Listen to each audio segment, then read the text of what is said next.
Yo, salut les gens! Êtes-vous lassés par des animés qui se ressemblent tous, autant du point de vue de la forme que du fond? Vous devinez facilement la suite et même la fin de l'histoire. Donc vous dites que maintenant plus rien ne vous surprendra? Si c'est le cas, cette vidéo est faite pour vous, car aujourd'hui on va parler de Katanagatari.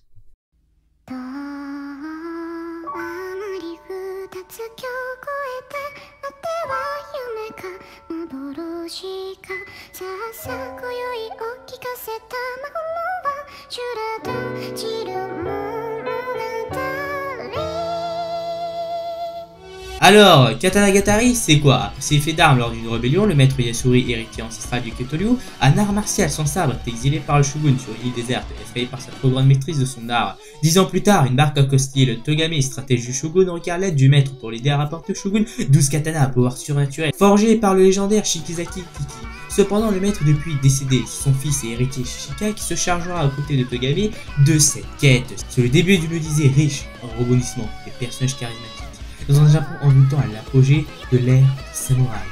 Alors oui, vous avez peut-être dû être surpris par le design des personnages ultra simplifiés, ultra colorés, et vous vous dites sûrement que ce n'est qu'un anime pour enfants à la Shin-chan, quoique Shin-chan c'est pas vraiment un anime pour enfants. Bon, c'est un mauvais exemple, mais vous m'avez compris.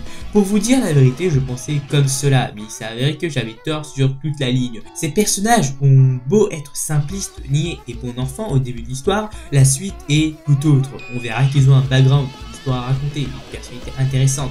L'évolution de Shishika est bien écrite. Pour ne pas vous spoiler, au début on a un gars paumé sans réelle expérience de la vie. C'est justifié par le fait qu'il ait passé toute sa vie sur une île déserte aux côtés de sa sœur. On a un gars vide de l'intérieur, plus inhumain qu'humain, mais qui au cours de l'histoire deviendra de plus en plus humain, se questionnant sur lui-même. Tout ça grâce à sa relation avec Togame. Et parlons-en de la relation Togame-Shishika. Cette relation est ambiguë. Au début, Shishika dit qu'il est amoureux de Togame. Pourtant, quand on voit bien, on voit que ce n'est pas vraiment le cas. De même pour son côté idiot, naïf, poussé à l'extrême. Il n'a pas de désir instinctif propre à l'homme. Et même Togame, avec certaines de ses réflexions, nous suggère cela. Après bien sûr le schéma un peu classique c'est que l'un va apprendre de l'autre, mais ne vous inquiétez pas, ce ne sera pas banal, ce sera tout sauf banal, donc ne vous inquiétez pas sur ce point. Donc tout ça pour vous dire de ne pas vous limiter à l'aspect esthétique des persos. Et de plus, ce design permet d'avoir des persos assez badass, assez stylés. Ensuite, l'autre point se démarquant des autres animés est la narration.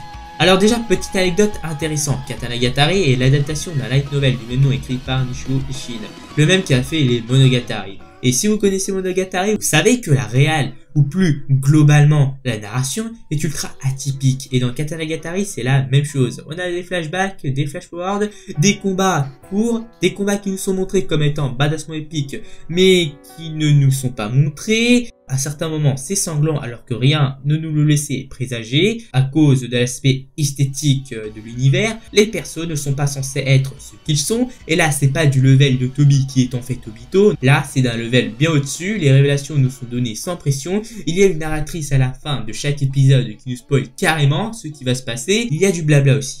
Beaucoup de blabla, qui nous laisse, nous spectateurs, imaginer des scènes que l'animé ne nous montre pas. Ce que je trouve génial. Car oui, en général, dans un animé, tout comme dans le manga d'ailleurs, on nous montre des choses, on ne le narre pas, comme dans un roman par exemple.